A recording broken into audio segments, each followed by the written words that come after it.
아이에게는 미안하지만 이 정도면 충분히 보상받은 거죠. 13년 동안 며느리 연기하느라 너무 힘들었어요. 내일이면 증여계약서에 도장 찍고 그 다음은 이혼 소송이에요. 저는 대구 수성구에서 교육재단을 운영하고 있는 67세 강순영입니다. 15년 전 30년간의 교직 생활을 마무리하고 은퇴를 할 때쯤 많은 고민이 있었습니다. 그저 편하게 여가 생활을 즐기며 살 수도 있었지만 교육에 대한 열정을 쉽게 접을 수가 없었습니다. 그래서 결심했습니다. 제가 가진 모든 퇴직금과 적금을 털어 교육재단을 설립하기로 말입니다. 주변에서는 말렸습니다. 그 나이에 무슨 사업이냐며 실패하면 노후가 걱정된다며 반대했습니다. 하지만 저는 제 신념을 믿었습니다. 교직 생활을 하면서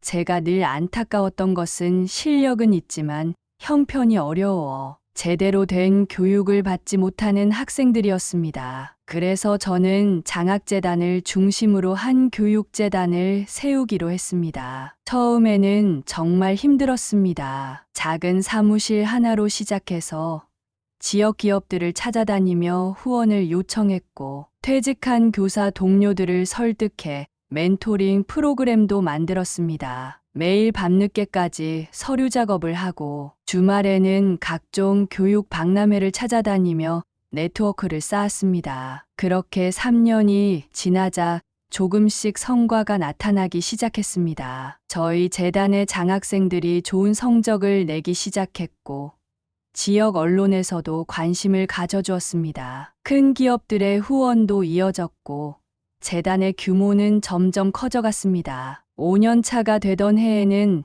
대구시 교육감상을 받았고 7년 차에는 교육부 장관상도 받았습니다. 13년이 지난 지금 저희 재단은 연간 100명이 넘는 학생들에게 장학금을 지원하고 있고 20개가 넘는 지역 기업들과 파트너십을 맺고 있습니다. 수익 구조도 안정적이었습니다. 후원금은 물론이고 교육 컨설팅과 프로그램 개발로 얻는 수익도 꾸준했습니다. 덕분에 저는 개인적으로도 여유로운 생활을 할 수 있게 되었습니다. 수성구에 있는 고급 아파트에서 살면서 취미로 시작한 골프도 즐기고 친구들과 여행도 다닐 수 있게 되었습니다. 하지만 제가 가장 자부심을 느끼는 것은 돈이 아닙니다. 저희 재단의 도움을 받아 좋은 대학에 진학하고 훌륭한 직장을 갖게 된 제자들이 찾아와 감사하다고 할 때가 가장 보람됩니다. 그들이 이제는 후원자가 되어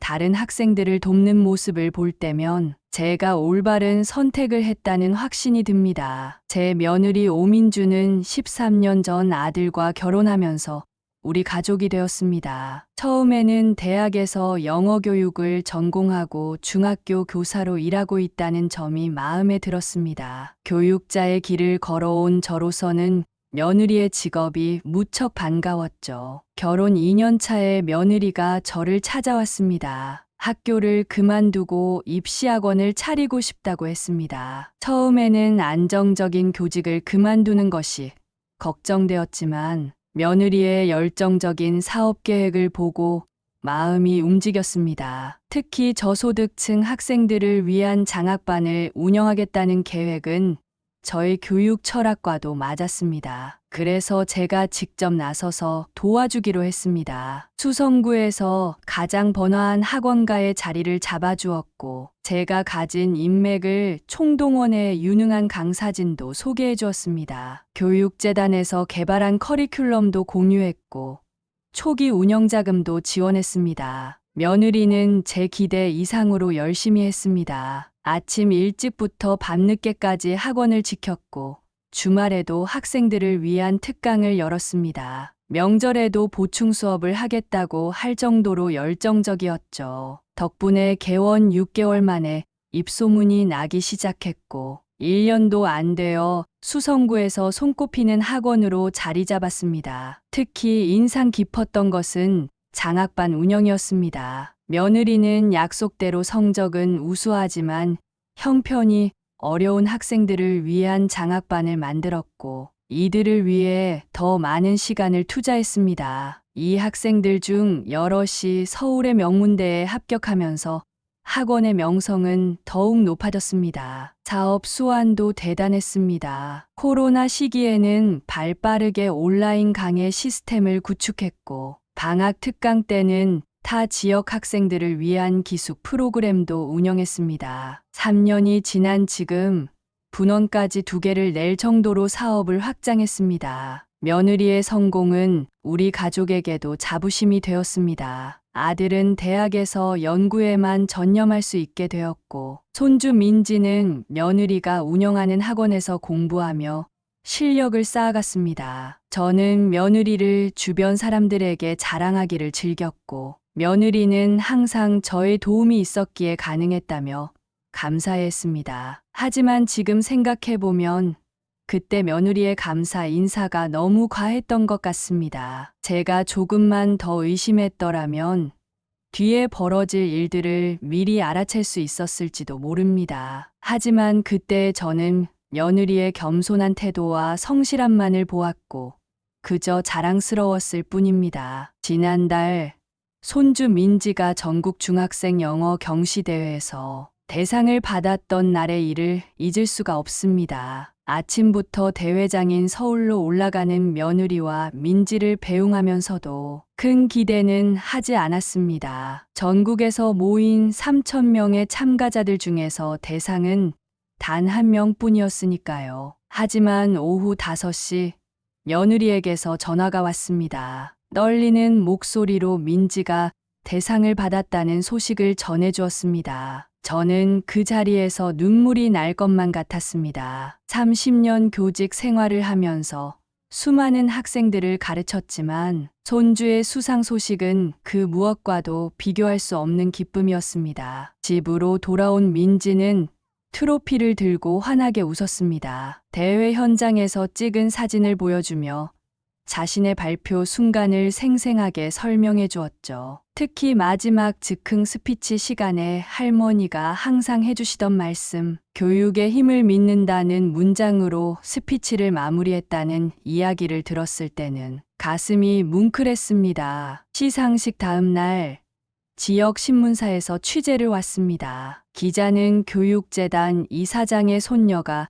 이런 성과를 거둔 것에 대해 관심이 많았습니다. 민지는 인터뷰에서 당당하게 자신의 꿈에 대해 이야기했습니다. 할머니처럼 교육자가 되어 어려운 학생들을 돕고 싶다는 말에 저는 또다시 눈시울이 붉어졌습니다. 대회 수상 소식은 빠르게 퍼졌습니다. 교육재단의 후원 기업들과 지역 교육계 인사들이 축하 인사를 보내왔고 며느리가 운영하는 학원에는 문의 전화가 폭주했다고 합니다. 민지의 수상이 우리 가족 모두에게 자부심이 되었습니다. 특히 며느리는 민지의 수상을 자신의 교육 철학이 옳았다는 증거라며 기뻐했습니다. 며느리 말로는 민지가 매일 아침 6시에 일어나 영어 공부를 하고 주말에도 쉬지 않고 학습했다고 합니다. 그 모습을 보며 다른 학생들도 더 열심히 하게 되었다고 했죠. 아들도 무척 자랑스러워했습니다. 대학에서 강의하느라 바빴지만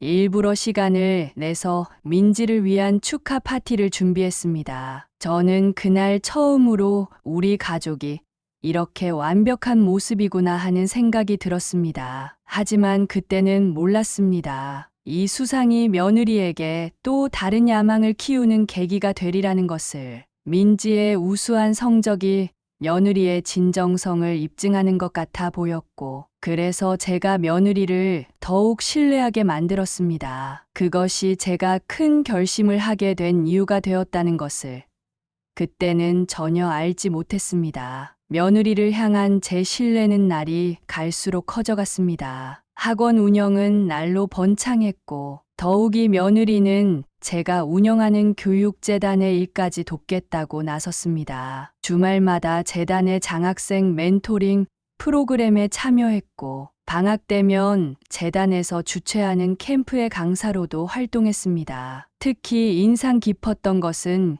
며느리가 보여준 헌신적인 모습이었습니다. 자신의 학원생 중 형편이 어려운 학생이 있으면 저에게 먼저 연락해 장학생으로 추천했고 그 학생들을 위해 따로 시간을 내어 무료로 지도했습니다. 입시 시즌이 되면 밤늦게까지 학생들의 자기소개서를 봐주고 면접 지도도 해주었죠. 명절 때면 시부모인 저희 부부를 극진히 모셨습니다. 바쁜 와중에도 직접 음식을 장만하고 선물도 정성껏 준비했습니다. 특히 제가 좋아하는 홍삼을 매달 빠짐없이 사다 주었고 제 건강을 누구보다 걱정해 주었습니다. 주변 친구들은 이런 며느리를 두다니 복이 많다며 부러워했습니다. 교육에 대한 며느리의 열정은 대단했습니다. 새로운 교육 트렌드를 연구하기 위해 해외 연수도 다녀왔고 교육 관련 세미나가 있으면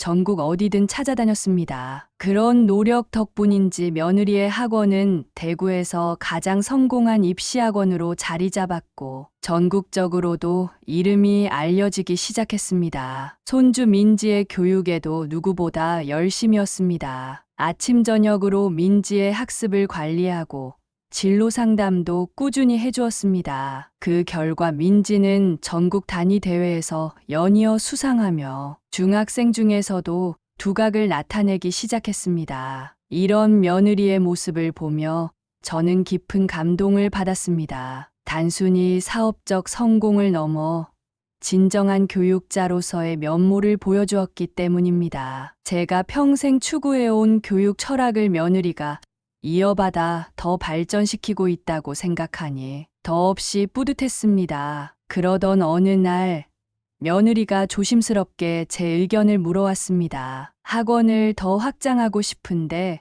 현재 건물로는 한계가 있다는 것이었습니다. 더 큰 규모의 프리미엄 입시학원을 만들어 전국 단위의 교육기관으로 성장시키고 싶다고 했습니다. 그 말을 들으며 저는 며느리의 앞날이 더욱 빛나 보였습니다. 교육 사업가로서의 안목과 포부, 그리고 무엇보다 학생들을 향한 진정성이 느껴졌기 때문입니다. 그때부터 저는 며느리를 위해 무언가 큰 결정을 해야겠다는 생각을 하게 되었습니다. 때마침 제가 평소 관심을 두고 있던 수성구의 최고급 아파트 분양 소식이 들려왔습니다. 시가 20억이 넘는 고급 아파트였습니다. 그동안 재단 운영으로 모아둔 제 재산으로는 충분히 구입할 수 있는 금액이었습니다. 아들과 며느리가 살고 있는 집은 전세였기에 이 기회에 며느리에게 큰 선물을 해주고 싶었습니다. 분양 상담을 받으러 갔을 때의 일이 생생합니다. 모델하우스는 제가 상상했던 것보다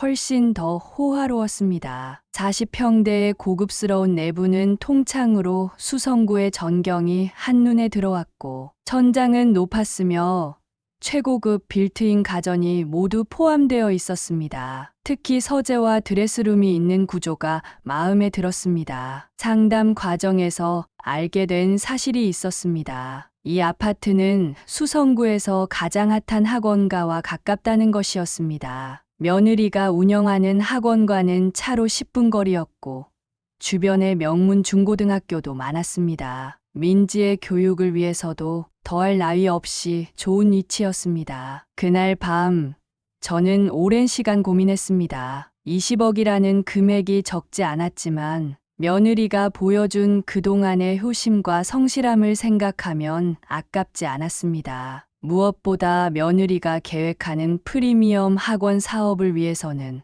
안정적인 주거 기반이 필요하다고 생각했습니다. 다음 날 아침 저는 바로 분양 사무실에 전화를 걸어 계약금을 준비하겠다고 했습니다. 며느리 명의로 된 증여 계약을 위해 서류도 알아보기 시작했습니다. 제 인생에서 가장 큰 금액의 결정이었지만 마음은 이상하리만큼 평온했습니다. 그리고 그날 저녁 며느리에게 깜짝 소식을 전해주기 위해 저는 가족 식사를 계획했습니다. 며느리가 제일 좋아하는 한우 식당을 예약했고 샴페인까지 미리 주문해 두었습니다. 식사 자리에서 증여 소식을 전하면 며느리가 얼마나 기뻐할지 상상하니 저절로 미소가 지어졌습니다. 하지만 그때까지만 해도 저는 몰랐습니다. 제가 준비한 이 깜짝 선물이 제 인생 최대의 실수가 될 뻔했다는 것을, 그리고 이 기쁜 마음을 전하기도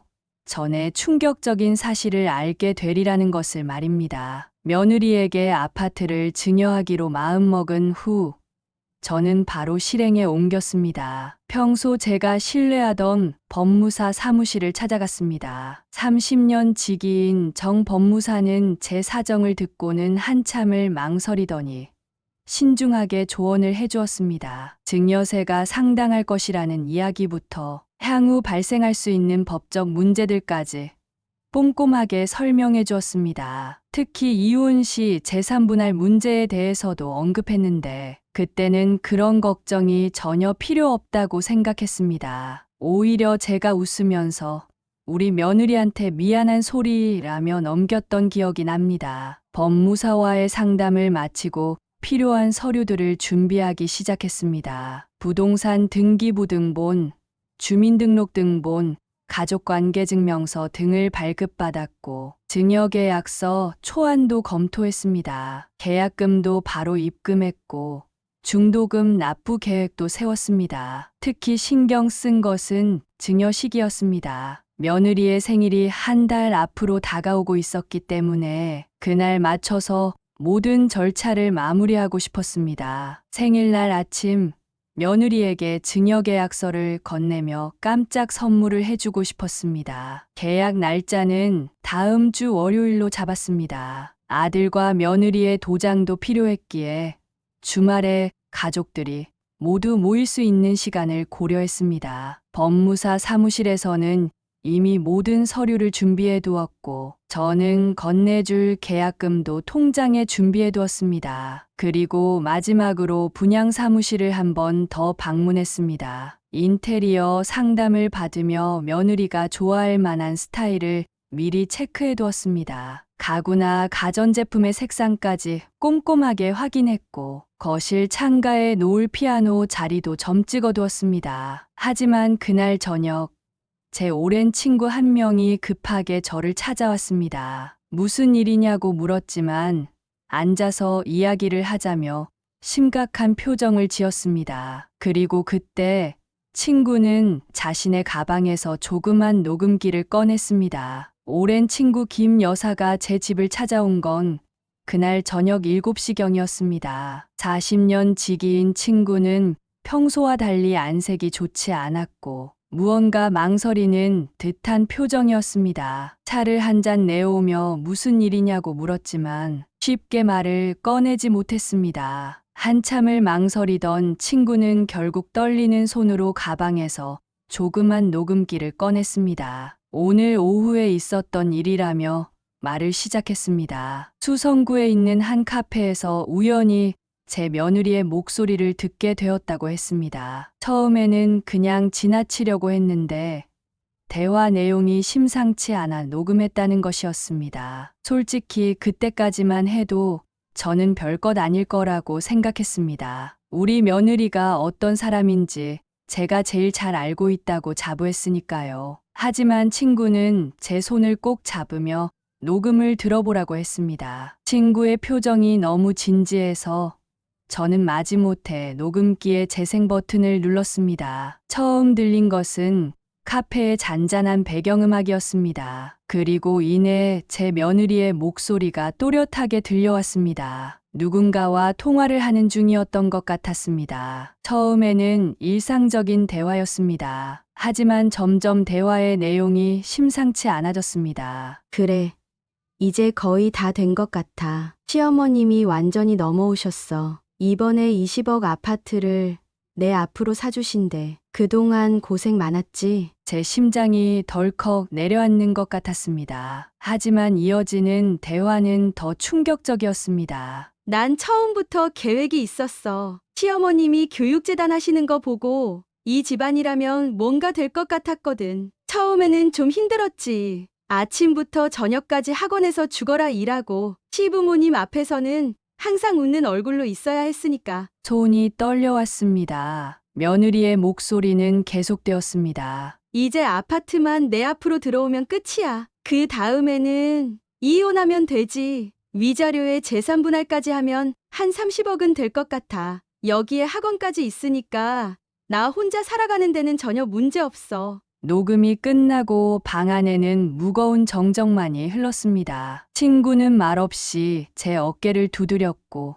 저는 그저 멍하니 앉아 있었습니다. 13년이라는 시간이 한순간에 무너져 내리는 것 같았습니다. 녹음 내용을 들은 후 저는 한동안 말을 잃었습니다. 친구가 건넨 차가 식어가는 것도 모른 채 그저 멍하니 앉아 있었습니다. 머릿속에서는 며느리와 함께했던 지난 13년의 시간들이 주마등처럼 스쳐 지나갔습니다. 명절마다 진심으로 기뻐하는 것처럼 보였던 며느리의 미소가, 제가 아플 때마다 밤늦게까지 병간호를 하던 그 모습이, 손주 민지의 교육을 위해 열성을 다하던 그 모습이, 모든 것이 거짓이었다니요. 모든 게 계획된 연기였다는 사실이 저를 더욱 무겁게 짓눌렀습니다. 특히 충격적이었던 것은 학원 사업에 대한 부분이었습니다. 제가 아낌없이 지원해준 그 돈으로 제 인맥으로 일구어낸 사업이었는데 그것조차 이혼 후의 안정적인 수입을 위한 계산된 포석이었다니요. 생각할수록 가슴이 미어져 왔습니다. 친구는 조심스럽게 제안했습니다. 경찰에 신고하는 것은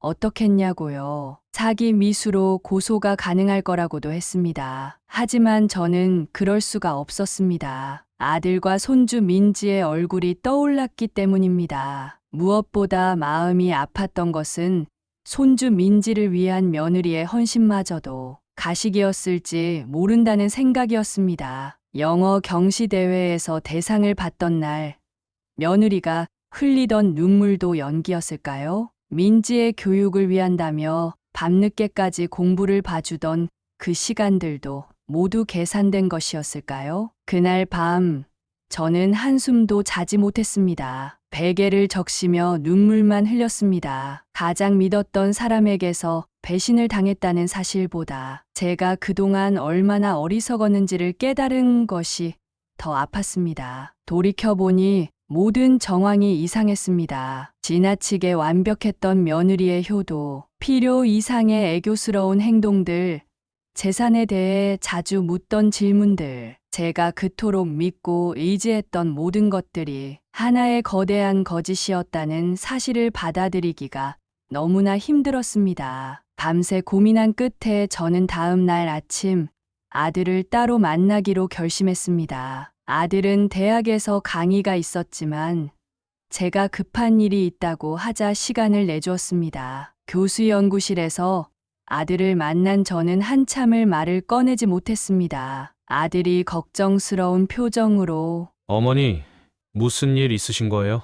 라고 물었을 때 저는 참았던 눈물을 터뜨리고 말았습니다. 떨리는 손으로 녹음기를 꺼내들었고 어제 들었던 그 충격적인 내용을 아들에게도 들려주었습니다. 처음에 아들은 믿지 않으려 했습니다. 어머니, 이건 분명 오해가 있을 거예요. 제가 아내랑 얘기해 볼게요. 라고 했습니다. 하지만 아들의 얼굴이 창백하게 변해갔습니다. 특히 이혼을 계획하고 있다는 부분에서는 아들이 의자에 털썩 주저앉고 말았습니다. 아들은 한동안 아무 말도 하지 못했습니다. 그저 멍하니 창밖만 바라보더니 갑자기 책상을 3개 내리쳤습니다. 이럴 수가. 저는 정말 몰랐어요. 아내가, 민지 엄마가 이럴 줄은. 하며 떨리는 목소리로 말했습니다. 그날 오후 아들은 연구실에서 모든 일정을 취소했습니다. 저와 함께 앉아 긴 시간 이야기를 나누었습니다. 아들도 최근 며느리의 행동이 조금 이상하다고 느꼈다고 했습니다. 자주 늦게 들어오고 휴대폰을 볼 때면 화면을 가리려 했다고 했습니다. 특히 마음이 아팠던 것은 아들의 고백이었습니다. 어머니, 제가 너무 일에만 몰두해서 이런 일이 생긴 것 같아요. 제가 잘못했습니다. 하며 오열하는 아들을 보며 저는 더욱 마음이 아팠습니다. 하지만 가장 걱정되는 것은 민지였습니다. 이제 겨우 중학생인 민지가 부모의 이혼 문제를 어떻게 받아들일지 생각만 해도 가슴이 미어졌습니다. 아들도 같은 생각이었는지 어머니, 민지만큼은 지켜야 해요. 라고 말했습니다. 결국 저와 아들은 이 문제를 다른 방식으로 해결하기로 했습니다. 법적 대응보다는 가족회의를 통해 며느리의 진심을 확인하고 대화로 풀어보기로 했습니다. 아무리 화가 나고 배신감이 들어도 가족의 해체만큼은 막아야 한다는데 의견을 모았습니다. 아들과 상의 끝에 그날 저녁 8시에 제 집에서 만나기로 했습니다. 아들이 며느리에게 어머님께서 중요한 가족회의를 하자고 하셨어.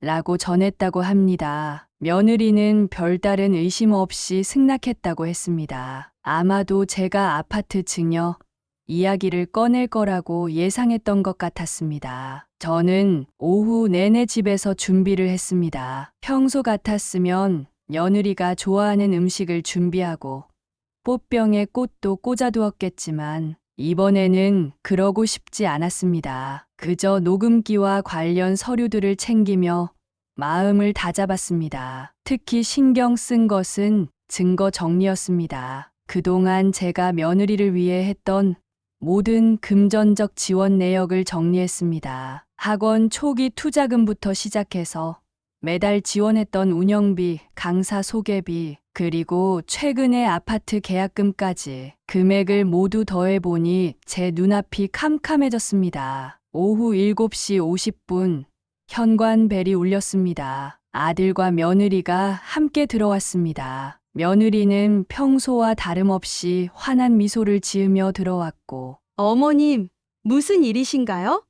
너무 갑작스럽게 부르셔서 걱정됐어요. 라며 애교 섞인 목소리로 말했습니다. 그 순간 저는 참을 수가 없었습니다. 13년 동안 저를 속여온 그 미소가, 그 목소리가 너무나도 낯설게 느껴졌습니다. 하지만 저는 최대한 감정을 누르고 침착하게 거실 소파에 앉았습니다. 식탁 위에는 제가 준비한 서류들이 가지런히 놓여 있었습니다. 며느리는 그 서류들을 힐끗 보더니 표정이 살짝 굳어졌습니다. 아마도 예상했던 아파트 증여 계약서가 아닌 다른 서류들이 있는 것을 보고 의아했던 것 같습니다. 침묵 속에서 저는 조용히 녹음기를 꺼냈습니다. 그리고 아들을 바라보았고 아들은 고개를 끄덕였습니다. 이제 모든 것을 밝힐 시간이었습니다. 제가 재생 버튼을 누르자 카페의 배경음악과 함께 며느리의 목소리가 흘러나왔습니다. 녹음 내용이 나오는 동안 며느리의 표정은 계속해서 변해갔습니다. 처음에는 부인하려는 듯 고개를 절레절레 흔들더니 점점 고개를 숙이기 시작했습니다. 마지막 부분, 이혼 계획을 말하는 부분에서는 결국 어깨를 떨기 시작했습니다. 녹음이 끝나고 한동안 거실에는 무거운 침묵만이 흘렀습니다. 아들은 분노를 참지 못하고 벌떡 일어나 창가로 걸어갔고 저는 그저 며느리를 바라보며 한숨만 내쉬었습니다. 마침내 며느리가 입을 열었습니다. 처음에는 변명하려 했습니다. 어머님, 이건 오해예요. 그냥 친구랑 농담처럼 한 이야기일 뿐이에요. 하지만 제가 그동안 정리해둔 증거들을 하나씩 꺼내놓자 더 이상 변명할 수 없게 되었습니다. 결국 며느리는 모든 것을 실토하기 시작했습니다. 처음 저희 아들을 만났을 때부터 계획적으로 접근했다는 것, 교육자의 이미지를 일부러 만들어 왔다는 것,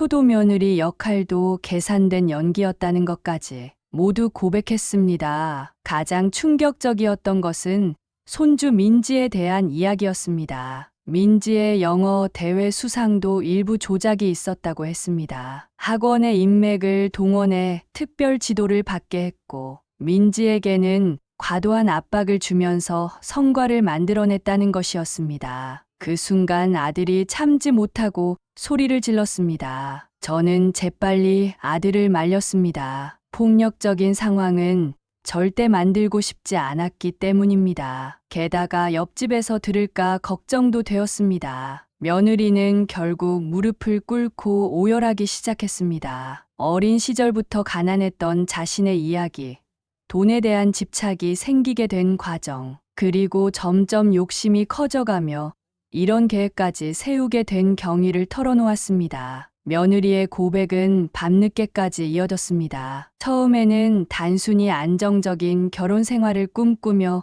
시작된 일이었다고 했습니다. 하지만 점점 더 큰 욕심이 생겼고 돈의 유혹을 이기지 못했다고 했습니다. 사실 교육에 대한 열정만큼은 진심이었다고 합니다. 학원을 운영하면서 학생들을 가르치는 일에 보람을 느꼈고 특히 형편이 어려운 학생들을 돕는 것이 의미 있었다고 했습니다. 제가 운영하는 교육재단의 철학에 감명을 받은 것도 사실이라고 했습니다. 하지만 욕심이 점점 커져갔다고 합니다. 주변의 사치스러운 친구들을 만나면서 허영심이 생겼고 더 많은 것을 가지고 싶다는 생각이 들었다고 했습니다. 특히 친구의 소개로 만난 이혼 전문 변호사의 말에 현혹되었다고 했습니다. 그 변호사는 며느리에게 구체적인 재산 분할 계획을 제시했다고 합니다. 20억 아파트를 증여받은 후 이혼하면 위자료와 재산 분할까지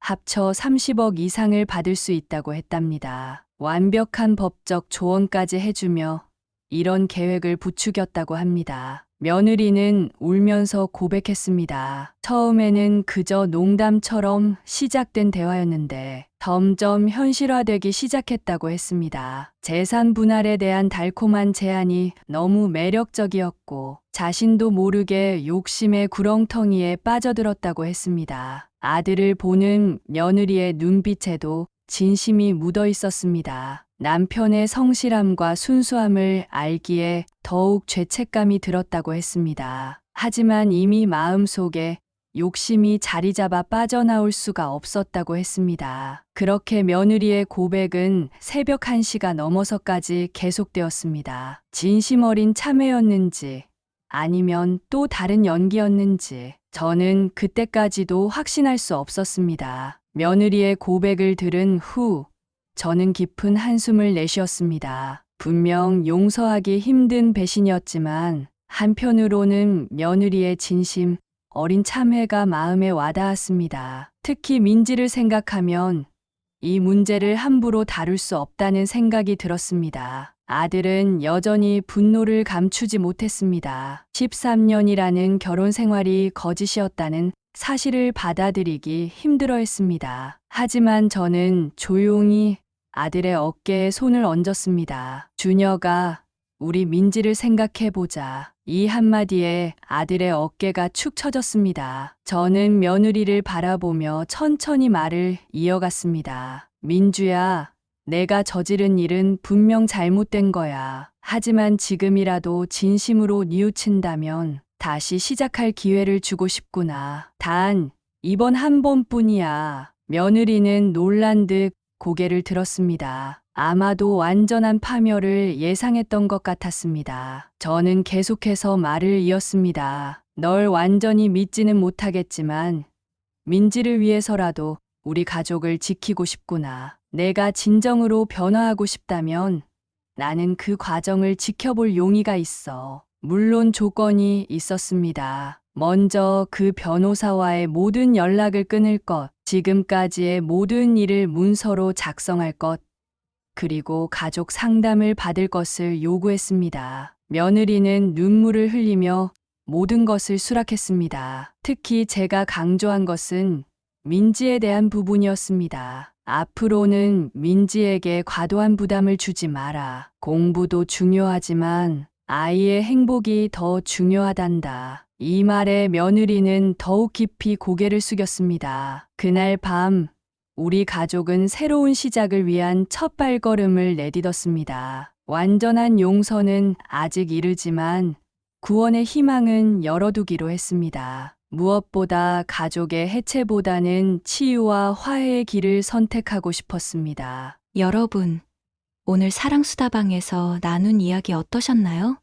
가족의 화합을 선택한 시어머니의 결정에 대해 여러분의 따뜻한 위로와 응원을 댓글로 남겨주세요. 구독과 좋아요 버튼을 누르는 순간 모든 행운이 여러분께 찾아옵니다. 2025년 을사년, 여러분의 가정에도 사랑과 행복이 가득하시길 바랍니다.